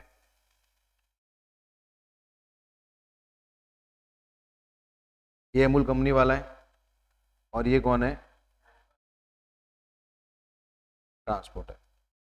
अभी सर 1 जैन 2025 इसने काम किया और उसका वैल्यू डिसाइड कितना हुआ है, 28,000 रुपए। कितना हुआ है? उसके बाद सर उसने वापस 15 जैन 2025 को और काम किया, जहां पे हमने पेमेंट कितना किया, 29,000। फिर बेटा 14 फेब 2025 को काम किया, जहां पे पेमेंट कितना हुआ है, 35,000। और फिर 15 मार्च 2025 को, जहां पे पेमेंट कितना हुआ है, 21,000। कितना, 21,000। फिर अगेन 19 मार्च 2025, जहां पे अपन ने 15,000 का और पेमेंट किया। सुना विधान से, सुना बेटा। सबसे पहले मेरे को बोलो सिंगल कॉन्ट्रैक्ट पहला कितना हुआ आपका, 28,000। क्या 30,000 से ज्यादा ही कम है? कम है, तो वहां पे कोई टीडीएस डिडक्ट करने की रिक्वायरमेंट नहीं है। आपको एक भी रुपया टीडीएस डिडक्ट करने की जरूरत नहीं है, because single payment is less than equal to 30,000, 28,000। अभी मेरे को अगला पेमेंट, अगला ट्रांजेक्शन कितना है, 29,000। अगेन सर मेरा सिंगल पेमेंट कितना है, 30,000 से कम। बट जब मैं इन दोनों को ऐड करता हूं तो 28 प्लस 29 कितना आता है, 57,000। 57,000। अभी भी एग्रीगेट पेमेंट भी 1 लाख से कम है। सिंगल पेमेंट 30,000 से कम है, एग्रीगेट पेमेंट 1 लाख से कम है। अभी भी आपको टीडीएस डिडक्ट करने की कोई रिक्वायरमेंट नहीं है। फिर वापिस सर अभी 35,000, कौन सा आपका 35। सपोज ये ट्रांसपोर्टर कौन है, इंडिविजुअल कौन है, तो अगर सामने कॉन्ट्रैक्टर इंडिविजुअल है तो टीडीएस का रेट कितना आएगा, 1%। बट अभी मेरे को बोलो 57 प्लस 35 कितना होता है, 92,000। कितना, 90। But even aggregate contract 1 lakh से कम है, बट कहना है इसे सिंगल कॉन्ट्रैक्ट 30,000 से ऊपर हो गया, तो यहाँ पे टीडीएस कितना जाएगा, 35,000 इंटू 1%, कितना आता है, 350 रुपए। कितना आएगा, 350 आपको टीडीएस काटना पड़ेगा। और जब भी आप 35,000 में से 350 काट लोगे, बाकी पेमेंट आपको उसको करना पड़ेगा। सर अगला पेमेंट 21,000, जैसे 92 में मैं 21 ऐड करता हूं, कितना आएगा सर, 1,13,000। 1 लाख। अभी सर सिंगल पेमेंट 30,000 से कम है, बट कहना है इसे पूरे साल में एग्रीगेट पेमेंट 1 लाख से ज्यादा हो गया, तो आपको अभी टीडीएस डिडक्ट करना पड़ेगा। सर सुना ध्यान से, कौन से अमाउंट पे करना है वो मैं आपको समझाता हूं। सर आपका टोटल अमाउंट कितना हुआ, 1 लाख, तो आपको 1,13,000 पे टीडीएस डिडक्ट करना पड़ेगा, यस और नो। बट मेरे को बोलो सर ऑलरेडी अपने 35,000 में डिडक्ट किया है कि नहीं किया है, तो वो माइनस कर दो। 35,000 कितना बचा, 1,13,000 में से 35,000 माइनस करोगे 78,000। इस पे आपको 1% डिडक्ट करना है, कितना आएगा, 780। कितना आएगा, तो जब मैं 21,000 का पेमेंट करूंगा उसमें कितना माइनस कर दूंगा, 780। कितना माइनस कर दूंगा, 7। अरे बेटा ऑलरेडी 1,13,000 हो गया, तो यहाँ पे आपको 1% टीडीएस काटना पड़ेगा, यस और नो। यानी अगर आपका सिंगल पेमेंट 30,000 से ज्यादा है तो टीडीएस काटना है, या फिर एग्रीगेट पेमेंट जैसे 1 लाख से ऊपर हो गया तो आपको टीडीएस काटना पड़ेगा। समझा आपने को? चलो next, no TDS if contract is for personal purpose of individual और एचयूएफ। जैसे एग्जांपल लेते हैं कि मैं कौन सा इंडिविजुअल हूं, अमीर। कौन हूं बेटा, गरीब को तो वैसे भी टीडीएस नहीं काटना है। तो अगर मैं अमीर हूं और मैंने अपने घर का कोई कॉन्ट्रैक्ट दिया है, पर्सनल कॉन्ट्रैक्ट, तो आपको कोई टीडीएस काटने की रिक्वायरमेंट नहीं है। समझाइए, हाँ बिजनेस का दिया है और आप अमीर हो तो आपको टीडीएस काटना पड़ेगा। फिर आगे आता है कॉन्ट्रैक्ट का मतलब क्या होता है, advertisement, broadcast, telecast, catering, carriers of goods, passenger other than railway, manufacturing supply any product as per the specification of customer out of material purchase supply by such customer, बराबर। यानी आपको कस्टमर क्या देता है, प्रोडक्ट देता है, आप उसके ऊपर काम करते हो, तो वो उसके आपका, और आपने क्या दिया उसको, कॉन्ट्रैक्ट क्या दिया आपने उसको। तो अगर ऐसा ये advertisement, broadcast, telecast, catering, carriage of goods, passenger other than railway, manufacturing, supplying, जहां पे बेटा कस्टमर आपको मटेरियल दे रहा है, आप उसके ऊपर काम कर रहे हो, ये सब कौन से लिस्ट में आते हैं, in the list of contract, in the list of. फिर आते हैं exclude any payment covered under section 194J। कहां पे कवर्ड है, एक सेक्शन आएगा 194J, बेटा किसकी बात करता है, लिख दो यहाँ पे खाली प्रोफेशनल, यानी वॉट एवर प्रोफेशनल पेमेंट आप करते हो उसका टीडीएस कहां पे कटता है, 194J, 194। तो जो बंदा 194J में आएगा उसको टीडीएस डिडक्ट करने की जरूरत नहीं है, बराबर। यस और नो, यस और नो। सीए बनने के बाद कटेगा, अभी नहीं कटेगा, ठीक है, क्लियर है।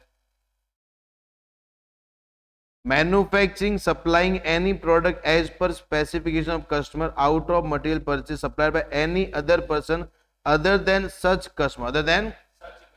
बेटा सपोज मैं एक कस्टमर का काम कर रहा हूं, बट मेरे को कौन कर रहा है सर, दूसरा बंदा क्या कर रहा है सर, अपने को वो प्रोडक्ट दे रहा है, बराबर, उसका मटेरियल दे रहा है, जबकि मैं इसके कहने पे काम कर रहा हूं, बराबर। तो this is not a way of contract, this is not a way of contract. अगर मैं सप्लायर को मटेरियल, मैं कॉन्ट्रैक्टर को मटेरियल दूंगा और मैं उसको बोल रहा हूं कि ऐसा ऐसा करना है, तो वो कॉन्ट्रैक्ट है।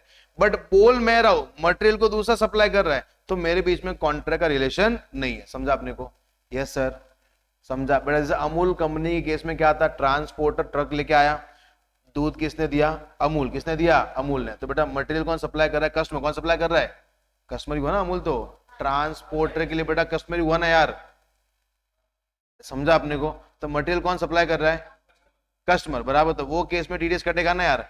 स्पेसिफिकेशन भी कौन दे रहा है, कस्टमर, और सर मटेरियल कौन सप्लाई कर रहा है।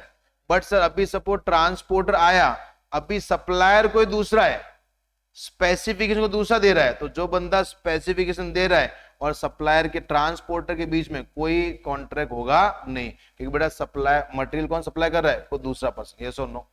उसके बाद आते हैं no TDS a payment made to transporter and he does not own more than 10 vehicles at any time during the previous year and he furnishes a declaration along with the pen, along with the pen। जैसे example लेते हैं, ये Amul company है और ये कौन है, transporter, जिसके पूरे साल में मैक्सिमम ट्रक कितने थे, 9। कितने थे, 9। कहना ऐसे 10 से कम है कि नहीं है, अरे किससे कम है, 10 से कम है। तो अगर ये ट्रांसपोर्टर अमूल को अपना पैन कार्ड देता, क्या देता, अपना परमानेंट अकाउंट में देता, बराबर, तो अमूल कोई भी टीडीएस डिडक्ट करेगा नहीं, यस और नो। तो यहाँ पे क्या बोला, सबसे पहला उसके पास व्हीकल कितने होने चाहिए, less than equal to 10, less than equal to 10, and plus transport must furnish the PAN to the supply, PAN to the. तो वो केस में कोई भी टीडीएस कटेगा नहीं, समझा आपने को। नेक्स्ट आते हैं sir, in case of job work TDS shall be deducted on the invoice value, किस पे कटेगा, इनवॉइस वैल्यू, यस और no. Excluding the value of material, अगर मटेरियल का अमाउंट अपन ने क्या किया, इंक्लूड, क्या किया अपन ने, इंक्लूड। सप्लायर ने जो अपने को मटेरियल दिया था, अगर उसका अमाउंट अपन ने इंक्लूड किया है, तो उसको हटा के बाकी वैल्यू पे आपको टीडीएस काटना पड़ेगा, यस और नो। बट जॉब वर्कर जिसने काम किया उसको क्लियरली अलग लिखना पड़ेगा कि सर मटेरियल सप्लायर ने कितना दिया था, 10 लाख, कितना दिया था, मेरे चार्जेस कितने, 2 लाख, कितने, तो हम लोग टीडीएस किस पे काटेंगे, 2 लाख, बराबर। बट बेटा जॉब वर्कर होशियार क्या बोलता है, 12 लाख, कितना बोला उसने, तो बेटा क्या उसने अलग अलग बाइफिकेशन दिया, तो अपन पूरा 12 लाख पे टीडीएस काटेंगे, is clear not. Contract also include सब कॉन्ट्रैक्ट, बराबर, कॉन्ट्रैक्ट ऑल्सो इंक्लूड सब कॉन्ट्रैक्ट। जैसे बेटा एक कौन है, कॉन्ट्रैक्टी, कौन है, इसने कॉन्ट्रैक्टर को क्या दिया है, एक कॉन्ट्रैक्ट कि भाई तेरे को एक बिल्डिंग बनाना है, बिल्डिंग। अभी कॉन्ट्रैक्टर ने आगे किसी सब कॉन्ट्रैक्टर को कॉन्ट्रैक्ट दिया, बराबर। तो जब ये बेटा पेमेंट करेगा तो भी टीडीएस 194C क्या होगा, एप्लीकेबल, क्या होगा। और बेटा section will not cover contract for sale of goods, contract for, यानी बेटा यहाँ पे कॉन्ट्रैक्ट की बात कर रहे हैं, अगर आप सेल ऑफ गुड्स का कॉन्ट्रैक्ट किया तो वो केस में कोई टीडीएस डिडक्ट होगा नहीं, समझा आपने को, यस सर। जैसे नीचे अपन जाते, बराबर, ये नीचे अपन गए, अपन ने बोला भाई मेरे को ये बालाजी के वेपर्स दे दो, बराबर, यस और नो। तो वो जब अपन पेमेंट करेंगे ना, कोई टीडीएस कटेगा नहीं, यस और नो। समझा अपने को? पक्का समझा? फिर हम कितना भी परचेस कर लो बराबर, कि भाई तू बालाजी के वेपर्स मेरे को बेचेगा बराबर, पूरे साल मेरे को बेचेगा, ये अपना कॉन्ट्रैक्ट है। बट ये कॉन्ट्रैक्ट कौन सा है? सेल का है। कौन सा है? सेल ऑफ गुड्स का, सर्विस का नहीं है। तो वो केस में बेटा कोई भी टीडीएस कटेगा नहीं। समझा अपने को? Yes sir. नेक्स्ट जो हम लोग आ रहे हैं that is 194D, tax on insurance commission. सुना, अभी इंश्योरेंस कमीशन कौन पे करेगा? Insurance company. तो टीडीएस कौन काटेगा? Insurance company. सामने आपका एजेंट होना चाहिए रेसिडेंट एजेंट। कौन सा होना चाहिए? रेसिडेंट एजेंट बराबर, यस और नो। उसके बाद से टीडीएस का रेट कितना है? 10%। कितना है? If company is a domestic company, otherwise कितना है? 5। कितना आपका? 5, यस और नो। अभी no TDS if commission is up to कितना है? 15,000। यानी सर अगर देखो कंपनी डोमेस्टिक है तो टीडीएस कितना कटेगा? 10%, अदरवाइज कितना कट जाएगा? 5%। बराबर, यस और no? Clear? No TDS if commission is up to कितना है? ₹15,000। कितना आपका? 15,000। अगर आपको कमीशन 15,000 तक मिलता है तो कोई भी कंपनी टीडीएस काटेगी नहीं। 194DA, TDS on maturity proceed of a life insurance policy. Life insurance policy अपन ने एक चैप्टर किया था डिडक्शन, जहां पे ताकि अगर आपका मैच्योरिटी होता है, क्या होता है पॉलिसी का? मैच्योरिटी। तो गरीब है तो एग्जेम्प्ट है, अमीर है तो टैक्सेबल है, यस और नो? तो अगर टैक्सेबल कभी बनना है? जब वो मैच्योरिटी वाला बंदा क्या है? अमीर है। क्या है? और उसका बेटा पूरा अपन ने डिडक्शन के अंदर पड़ा हुआ है, यस और नो? तभी वो क्या बोलता है कि सर एनी पर्सन कितना है? 5% बिफोर 1 अक्टूबर 24। यानी यहाँ पे रेट क्या मालूम है कि सर अगर पेमेंट 1 अक्टूबर 24 से पहले है, उससे क्या है? पहले है, तो टीडीएस का रेट कितना है? 5%। बट अगर ऑन और आफ्टर 1 अक्टूबर 24 के बाद में, 24 के बाद में, तो टीडीएस का रेट कितना आएगा? 10। यानी 1 अक्टूबर 24 के बाद में रेट कितना हो गया? 10%। कितना हो गया है? 10। उससे पहले कितना था? 5। नो टीडीएस, अगर बेटा आप गरीब हो तो कोई टीडीएस नहीं कटेगा। Amount is less then ₹1 lakh. आप अमीर हो बट आपको मैच्योरिटी अमाउंट कितना आ रहा है? 1 लाख। क्या? 1 लाख से कम, 1 लाख से, तो टीडीएस कटेगा नहीं। बट सर टीडीएस जो भी 5% या जो भी 10% कटेगा, किस पे कटेगा? Total receive minus premium paid, minus premium paid. जैसे एग्जांपल लेते हैं, मेरा एक पॉलिसी है बराबर, जिसका पेमेंट कभी आ रहा है 1 नवंबर 2024, कभी आ रहा है 1 नवंबर। तो बेटा अभी मेरे को अक्टूबर के बाद में आ रहा है, तो वहां पे टीडीएस का रेट कितना आ जाएगा? 10%। कितना आ जाएगा? और मैच्योरिटी अमाउंट कितना आया? 50 लाख। कितना आया है? बट मैंने सर पूरे एलआईसी के टाइम पे टोटल प्रीमियम कितना पे किया? 10 लाख। कितना पे किया है? तो बेटा अभी टीडीएस किस पे कटेगा? 40 लाख। किस पे कट जाएगा? 40 लाख पे 10% कितना होता है? 4 लाख। कितना होता है? तो आपका टीडीएस का अमाउंट कितना हो जाएगा? 4 लाख। समझा आपने को? Yes sir. यानी टीडीएस कौन से वैल्यू पे कटेगा?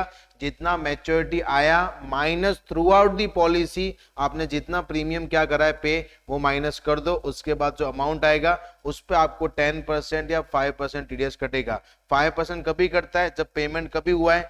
1 अक्टूबर 2024 से पहले। और 10% टीडीएस कभी आएगा? जब आपका पेमेंट कभी हुआ है? 1 अक्टूबर 2024 या उसके बाद में। यस और नो? क्लियर? नेक्स्ट आते हैं 194E, TDS payment to NR sportsman athlete association entertainer. अगर कोई भी पर्सन किसको पेमेंट कर रहा है सर? एनआर स्पोर्ट्समैन को, एनआर स्पोर्ट्स एसोसिएशन या एनआर एंटरटेनर को बराबर। तो रेट कितना है? 20। कितना आपका? 20। बेटा अपन ऑलरेडी चैप्टर के स्टार्टिंग में ये बोला था कि अगर सामने पे ही एनआर है तो आपको सेस के साथ में पेमेंट करना पड़ेगा। तो 20 प्लस 4% कितना होता है? 20.8।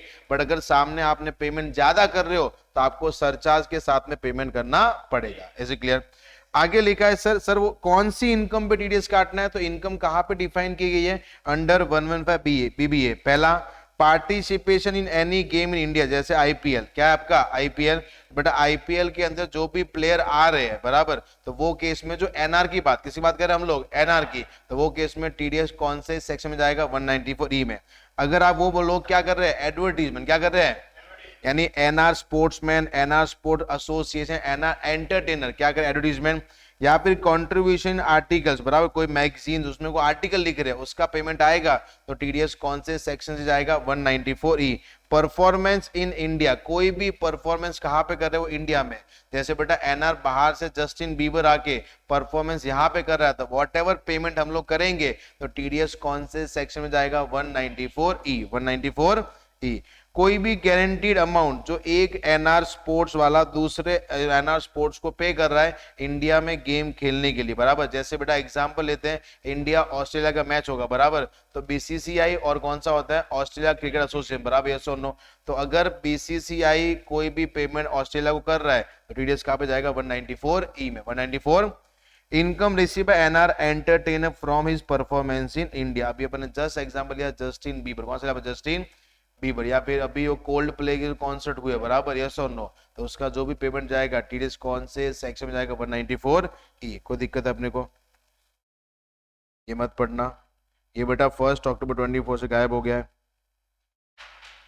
194G TDS on commission on sale of lottery ticket. Sale of lottery ticket, बेटा लॉटरी टिकट कोई भी पर्सन एनी पर्सन 5% 1 अक्टूबर 24 से पहले था और बाद में कितना हो गया 2%, कितना हो गया है 2%, बराबर। No TDS if commission up to कितना आपका 15,000 पर एनम, बराबर। यानी अगर लॉटरी टिकट बेचने का आपको कमीशन पूरे साल का कितना मिल रहा है 15,000 पर एनम, तो आपको एक भी रुपया टीडीएस डिडक्ट करने की रिक्वायरमेंट नहीं है, यस और नो। ये रेट याद रखना सर 1 अक्टूबर 24 या उससे 24 से पहले कितना था 5% और उसके बाद में कितना कर दिया है 2%।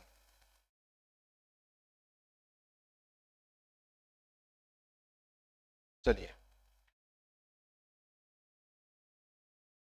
नेक्स्ट आते हैं 194H TDS on commission and brokerage. Commission and brokerage, बराबर यस और नो। कमीशन और ब्रोकरेज इंपॉर्टेंट सेक्शन है ये बेटा, ऑलरेडी अपन ने पढ़ा हुआ है 194A के अंदर 194C के अंदर। अगर इंडिविजुअल एचयूएफ क्या है गरीब है, क्या है, तो उनको टीडीएस काटने की जरूरत नहीं है, बट अगर इंडिविजुअल एचयूएफ अमीर है तो उनको टीडीएस डिडक्ट करना पड़ेगा, बाकी लोगों अपन अमीर ही मानते हैं, यस और no. Sir 5% before 2% after, on और आफ्टर, यानी 1 अक्टूबर 24 से पहले है तो 5% है और 2% कभी आएगा 1 अक्टूबर 24 या उसके बाद में। कोई दिक्कत है अपने को। नो टीडीएस अगर कमीशन कितना आपका 15,000। No TDS if commission brokerage rate to securities like commission underwriters, उनके लिए, यानी बेटा अगर आप कमीशन किसको पे कर रहे हो ब्रोकर्स को, अंडरराइटर ऑफ शेयर्स के लिए, तो कोई टीडीएस कटेगा नहीं। This section is not applicable for M at CA life. M at CA life, बराबर यस और नो। बेटा मेरे को बोलो सबसे पहला एम एट सीए लाइफ क्या होता है, प्रोफेशन, क्या होता है प्रोफेशन, मालूम एम एट सीए लाइफ जो पढ़ा था 44AA के अंदर, maintenance of books of account, maintenance of, तो वो सब प्रोफेशन है, तो उनका टीडीएस के लिए एक सेक्शन गवर्नमेंट ने ऑलरेडी बनाया हुआ है 194J। तो सर जो 194J में टीडीएस कटेगा उनका यहाँ पे कटेगा नहीं। जैसे एग्जांपल लेते हैं कि मैंने बीइंग अ चार्टर्ड अकाउंटेंट मैंने कोई प्रोफेशनल सर्विस दिया और मेरे को क्या मिला कमीशन, क्या मिला मेरे को, तो उसका टीडीएस कहाँ पे जाएगा 194J, कहाँ पे जाएगा, तो 194H में आएगा नहीं। BSNL MTNL paid any commission to public call office franchisee. जैसे अगर आपको आइडिया होगा तो पहले पब्लिक BSNL के बूथ होते थे, बराबर, जैसे एक दुकान वाले ने बूथ ले लिया तो बेटा वहां पे BSNL क्या पे करती थी, कमीशन, क्या पे करती थी, क्या पे करती थी, कमीशन, यस और नो, समझा। तो वो केस में बेटा कोई भी टीडीएस कटेगा नहीं, यस और नो। अगर जब भी कमीशन वो पब्लिक बूथ वालों को पेमेंट करेगी 1 रुपया भी टीडीएस काटने की रिक्वायरमेंट नहीं है। Is it clear not, yes sir. Next आते 194I TDS on rent. TDS on rent, rent पे बेटा देखो जैसे एग्जांपल लेते हैं, ये घर है, ये घर का मैं कौन हूं, ओनर, मैंने ये घर क्या दिया है भाड़े पे, क्या दिया है भाड़े पे। तो now the my question, TDS owner काटता है कि टेनेंट काटेगा, कौन काटेगा टीडीएस, टेनेंट। जो बंदा रेंट का क्या करता है पेमेंट, क्या करता है पेमेंट, तो बेटा ऑब्वियसली ओनर ने जब घर भाड़े पे दिया है तो टेनेंट ओनर को रेंट पे करेगा, तो वो रेंट पे टीडीएस कितना कटेगा वो अपने को 194I में पढ़ना है। तो याद रखना कि सर यहाँ पे एनी पर्सन में कौन आएगा, टेनेंट, कौन आएगा टेनेंट, और एनी रेसिडेंट में कौन आएगा, ओनर, कौन आएगा ओनर, यस और नो। या फिर बेटा यहाँ पे कौन आता है, सब टेनेंट, कौन आता है, तो यहाँ पे कौन आएगा, टेनेंट। कौन आएगा? टेनेंट। यस और नो? जैसे अपन ने हाउस प्रॉपर्टी में एग्जांपल लिया हुआ है, अमिताभ बच्चन ने घर भाड़े पे दिया था रेखा को, और रेखा ने घर किसको दिया था? जया को। तो जब भी बेटा रेखा अमिताभ को पेमेंट करेगी टीडीएस काटेगी, और जब भी बेटा जया रेखा को पेमेंट करेगी तो टीडीएस काटेगी। यस और नो? चलिए नेक्स्ट आते हैं। सर अगर आपने भाड़े पे क्या दिया? प्लांट एंड मशीन, या फिर क्या दिया आपने? इक्विपमेंट। क्या दिया आपने? इक्विपमेंट। तो वहां पे टीडीएस का रेट कितना आपका? 2%। कितना आपका? 2%। सेकेंड, अगर लैंड एंड बिल्डिंग तो रेट कितना आपका? 10%। कितना आपका? तो जैसे बेटा अपन ने कोई घर भाड़े पे दिया है तो टीडीएस का रेट कितना आएगा? 10%। बट प्लांट एंड मशीन भाड़े पे दिया तो रेट कितना आएगा? 2%। No TDS if rent up to कितना है? 2,40,000 पर एनम। 2,40,000 यानी अगर सपोज मैंने एक प्रॉपर्टी भाड़े पे लिया है और उसका पूरे साल का रेंट 2,40,000 या उससे कम है, तो मेरे को कोई भी टीडीएस डिडक्ट करने की जरूरत। बट बेटा सपोज मैंने एक ऐसा प्रॉपर्टी भाड़े पे लिया है जिसका पूरे साल का रेंट कितना है? 3 लाख। कितना है? तो वो केस में कहना है इसे 2,40,000 से ज्यादा है कि नहीं है, तो आपको पूरे 3 लाख पे 10% या जो भी 2% केस है टीडीएस आपको काटना पड़ेगा। Is clear? Not? Yes sir. But suppose example लेते हैं, जो मैंने घर लिया है ना उसके ओनर कितने हैं? 2। कितने हैं? तो बेटा अभी लिमिट 2,40,000 सेपरेटली क्या होगी? एप्लीकेबल। क्या होगी? और सपोज मैं बेटा इनको रेंट कितना पूरे साल में पे कर रहा हूं? Suppose we can say 4 lakh. कितना पे कर रहा हूं? तो देखने जाऊंगा तो मैं 2,40,000 से ज्यादा पे कर रहा हूं। बट अब एक काम करो, 4 लाख को आधा करो, कितना होता है? कितना होता है? 2 लाख और 2 लाख। तो बेटा इंडिविजुअली मैं उनको 2 लाख से कम पे कर 2,40,000 से कम पे कराऊंगी? नहीं कर रहा हूं, तो मेरे को कोई भी टीडीएस डिडक्ट करने की रिक्वायरमेंट नहीं है। यस और नो? यानी टीडीएस का जो 2,40,000 का लिमिट है वो कैसे है? को ओनर वाइज। कैसे आपका? तो बेटा यहाँ पे मैं पूरे साल में घर का रेंट कितना पे कर रहा हूँ? 4 लाख। कितना पे कर रहा हूँ? तो डिवाइड बाय जब मैं 2 करूंगा तो कितना आएगा? 2 लाख। तो बेटा मेरे को बोलो कि 2 लाख अपन पेमेंट कर रहे एक ओनर को, जबकि एक ओनर का लिमिट कितना है? 2,40,000। तो अपने को टीडीएस डिडक्ट करने की जरा भी रिक्वायरमेंट नहीं है। Is it clear? Not? Yes sir. Non refundable deposit arrear of rent receive advance and also eligible for TDS. बराबर? यानी अगर बेटा आपका अरियर ऑफ रेंट जो पुराने साल का ये साल में मिल रहा है, तो जो भी टेनेंट पेमेंट करेगा उसमें टीडीएस डिडक्ट करके क्या करेगा? पेमेंट। क्या करेगा? दूसरा कौन सा सर? अगर नॉन रिफंडेबल डिपॉजिट, ऐसा डिपॉजिट जो अपने ओनर ने ले लिया वो वापस अपने को रिफंड करने वाला नहीं है, तो क्या वो ओनर की इनकम हुई कि नहीं हुई? यस। तो वो केस में जब भी टेनेंट ओनर को नॉन रिफंडेबल डिपॉजिट पे करेगा तो वो केस में टीडीएस डिडक्ट करेगा। यस और नो? उसके बाद आते हैं sir, if rent include municipal tax then no TDS on municipal tax. No TDS on? जैसे एग्जांपल लेते हैं, टेनेंट ओनर को कितना रेंट पे करता है? पूरे साल का 8,000। पूरे साल का, जिसके अंदर म्युनिसिपल टैक्स का अमाउंट कितना है? 300 रुपया। कितना है? तो बेटा जब भी टेनेंट टीडीएस काटेगा, एग्जांपल ले रहे अपन, 80,000 पे करता है। बराबर? तो वो केस में कितना है? 3,000। तो वो केस में बेटा टीडीएस किस पे कटेगा?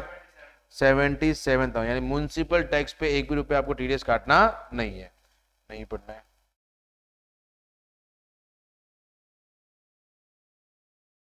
No payment of TDS is required if any payment was made towards using cold chain storage. Cold chain storage, अगर आप बेटा कोई cold chain storage का जगह यूज करो अपने सामान को ठंडा करने के लिए, बराबर, और जो भी आप चार्ज पे करोगे उस पर आपको कोई भी टीडीएस पे करने की जरूरत नहीं है। बराबर? यानी 194 आई में नहीं करना, आपको पेमेंट कहाँ पे करना है? 194 सी। यानी उसको हम लोग क्या बोलते हैं? कॉन्ट्रैक्ट। क्या बोलते हैं उसको हम लोग? कॉन्ट्रैक्ट। यस और नो? समझा? आप कहाँ पे करोगे? 194 सी में, नीचे लिखा हुआ है। ठीक है, बाकी नहीं,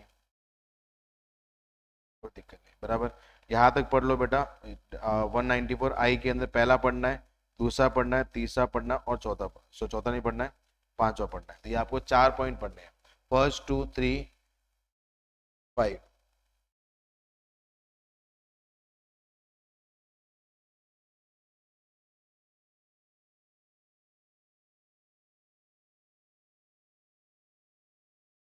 चलिए नेक्स्ट आते हैं 194 आई है, TDS on transfer of immovable property. कौन सा आपका? Immovable property. बराबर? बेटा यहां पे क्या लिखा है? ट्रांसफर। क्या लिखा है? ट्रांसफर मतलब क्या होता है? सेल। और बेटा सेल के अंदर 2 लोग होते हैं, एक होता है सेलर एक होता है buyer. Who will deduct TDS? Seller की बायर? बायर, बिकॉज बेटा पेमेंट कौन कर रहा है? बायर, तो टीडीएस कौन काटेगा? बायर। एनी रेसिडेंट पर्सन, मतलब सामने बंदा कौन होना चाहिए? सेलर। कितना परसेंट काटेगा? 1% ऑफ हायर ऑफ एसडीवी और such amount whichever is higher. जैसे एग्जांपल लेते हैं, घर का एसडीवी कितना था? 80 लाख। कितना था? और मैंने घर खरीदा है 90 लाख में। बस दोनों में से हायर कौन है? तो जब भी बायर पेमेंट करेगा तो वो 90 लाख पे टीडीएस काटेगा। किस पे काटेगा? 90 लाख पे। यस और नो? बायर लिखा भी है। No TDS if both consideration and SDV is less than ₹50 lakh. बराबर। जैसे एग्जांपल लेते हैं, मेरे घर का एसडीवी कितना है? 45 लाख। और मेरे घर को मैंने परचेज कितने में किया? 48 लाख। कितने में किया? 40। बेटा दोनों अमाउंट 50 लाख से कम है कि नहीं है? तो आपको कोई भी टीडीएस डिडक्ट करने की रिक्वायरमेंट नहीं है। बट जैसे ऐसा केस हो कि मेरे घर का एसडीवी कितना है? 58 लाख। मैंने परचेज कितने में किया है? 48 लाख में। बेटा मेरे को दोनों में से एक 50 लाख से ऊपर है कि नहीं है? तो अपन टीडीएस किस पे काटते हैं? Whichever is higher. Whichever is higher कौन सा है? 58 लाख। तो आपको उस पर टीडीएस काटना पड़ेगा। यस और नो? जब भी मैं वो घर का वैल्यू लूंगा ना, तो अपन consideration include all charge of club. All charge of club. जैसे मैंने घर लिया 40 लाख का, क्लब का खर्चा कितना? बोला कि अगर आपको क्लब की मेंबरशिप लेनी है तो आपको 2 लाख पे करना पड़ेगा। मैंने कितना पे किया? 2 लाख और पे किया। अभी बेटा मेरा घर कितने का हो गया? 42 लाख। कितने का हो गया? 42। यहाँ पे मैंने घर कितने का लिया? 80 लाख। कितने का लिया अपन ने?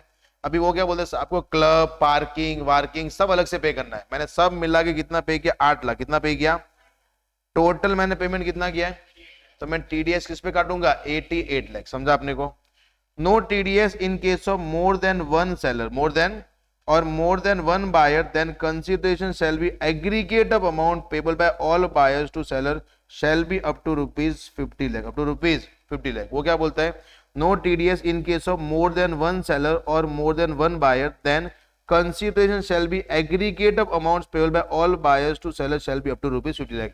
कितने भी बायर हो, कितने भी सेलर हो, कोई फर्क पड़ता नहीं है। अगर तुम्हारा कंसीडरेशन 50 लाख या उससे कम है तो कोई टीडीएस काटने की रिक्वायरमेंट नहीं आएगी। यस और नो? यानी यहाँ पे एग्रीगेट 50 लाख देखना, पर बायर 50 लाख देखने की जरूरत नहीं है। समझा आपने को? यस सर, पक्का?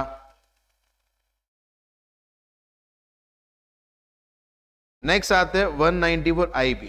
सुना ध्यान से बेटा, 194 I किसके लिए था? रेंट के लिए। बराबर। 194 IA किसके लिए था? Transfer of immovable property. अभी कौन सा? 194 IB। सुना बेटा, ये किसके लिए है? ये भी है रेंट का ही है, बट ये किसकी बात कर रहा है? गरीब लोगों की। किसकी बात कर रहा है? इसके अंदर अमीर लोग नहीं आएंगे। 194I जो आपका रेंट था, आई ये रहा। बराबर। ये बेटा इसके अंदर देखो, 194I के अंदर अमीर भी आ रहे और गरीब भी आ रहे हैं। गरीब। बराबर। यस और नो? इसमें मोस्ट ऑफ क्या आता है? Commercial property. बराबर। गरीब लोग है। बट 194IB के अंदर वो क्या बोलते हैं कि सर अगर बंदा कौन है? गरीब। कौन है गरीब? मतलब बेटा उसका प्रीसीडिंग ईयर में टर्नओवर कितना है sir? Less than equal to 1 crore या फिर 50 लाख से कम। 50 लाख से। तो बेटा रेसिडेंट पर्सन है, टीडीएस कितना कटेगा? 5% before 1 October 24 and 2% with effect from 1 October 24। बराबर। यस और नो? चलिए अभी देखो यहां पे कुछ लिखा है, deduction is to be made. मैं आपको समझाता पूरा। TDS has to be deducted if rent is more than 50,000 per month. अभी सुनना, ये 194IB किसके लिए? गरीब लोगों के लिए। बराबर। कभी काटना, TDS has to be deducted if rent is more than 50,000 per month और पार्ट ऑफ द मंथ। और किसके लिए? Part of the month. बराबर।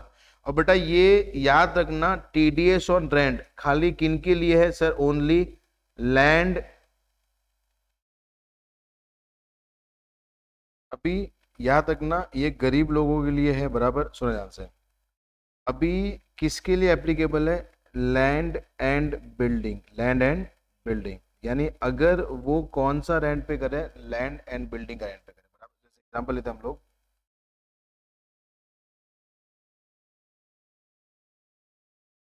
जैसे ये गरीब इंडिविजुअल है। गरीब मतलब बेटा इनका प्रीवियस ईयर में टर्नओवर कितना है? 1 करोड़ से कम। इन्होंने एक घर क्या लिया है भाड़े पे, क्या लिया है भाड़े पे। अभी सर टीडीएस कभी डिडक्ट करने का रिक्वायरमेंट आएगा जब घर का रेंट कितना है, मोर देन 50,000, मोर देन 50,000 पर मंथ या पार्ट ऑफ द मंथ। तो सपोज घर का रेंट कितना आता, 90,000 पर मंथ, 90,000 पर मंथ, बराबर, यस और नो। अभी सर ये बात कौन सी करे, प्रीवियस ईयर 24-25, 24-25, बराबर। अभी सुनना सर, मेरे को बोलो यहाँ पे रेट चेंज हुआ है कि नहीं हुआ है। अगर आपने क्या किया, deduction to be made, payment अगर बिफोर 1 अक्टूबर 24 और 2% with effect from 1 October 24, 1 October आपने पेमेंट कभी किया, वो मैटर करता है, यस और नो। अभी सुनना सर, तो इन्होंने क्या बोल मालूम है सर, अभी 90,000 पर मंथ है ना, और 194 IB के अंदर आपको पेमेंट टीडीएस का हर महीने नहीं करना है। जैसे पूरा साल आपका क्या रहा सर, वो घर रहा, आपने भाड़ा दिया, बराबर। तो साल अपना खत्म कभी होगा, मार्च 25, अरे कभी होगा मार्च 25 में। अभी मार्च 25 का आपका रेंट कितना है, 90,000 पर मंथ, 90,000 पर मंथ। तो वो 90,000 में से आपको टीडीएस काटना है जो आपने पूरे साल में क्या किया, पेमेंट क्या किया आपने बेटा। 90,000 इंटू 12 कितना होता है, 10,80,000, 10,00,000। तो आपको टीडीएस काटना है 10,80,000। अपन बेटा टीडीएस कभी काट रहे मार्च 25 में, तो वो टाइम पे रेट कितना है, 2% ना। 1 अक्टूबर 24 से पहले 5 था, अभी 2 है, इसका 2% कितना आता है, 21,600। तो पूरे साल का टीडीएस कभी काटेंगे, at the end of the year, at the end of the, कितना बचा अपना, 90 में 70 और 68,400। तो दिक्कत है अपने को, 68,400 अपना बचेगा, is it clear not, yes sir, समझा अपने को। बट सपोज सर अपना साल अप्रैल 24 है, खत्म होता है मार्च 25 में, और मैंने घर को वैकेंट कभी कर दिया 1 नवंबर 24, 1 नवंबर 24, और अपने घर का रेंट कितना था, 90,000। तो बेटा अप्रैल से लेके अक्टूबर तक कितना महीना हुआ, अप्रैल मई जून जुलाई अगस्त सितंबर अक्टूबर, 7 महीना। तो मल्टीप्लाई बाय 7 कितना होगा, 6,30,000, 6 लाख। तो जब मैं अक्टूबर का अमाउंट रेंट पे करूंगा, अक्टूबर का, या अपन कभी खाली किया सर 31 अक्टूबर 24, तो अक्टूबर का रेंट कितना है आपका, 90,000। तो आपको टीडीएस काटना पड़ेगा 6,30,000 इंटू 2%, कितना आता है, 2 क्यूब होगा, 1 अक्टूबर 24 के बाद है, बड़ा कितना आएगा, 12,600। तो वो डिडक्ट कर दो, बाकी आपका अमाउंट 77,400। यानी पूरा साल घर आपने भाड़े पे लिया तो साल के एंड में टीडीएस काटना है। अगर आपने बीच में घर छोड़ दिया तो जब आपने छोड़ा वो टाइम पे आपको टीडीएस डिडक्ट करना पड़ेगा, is it clear not, yes sir.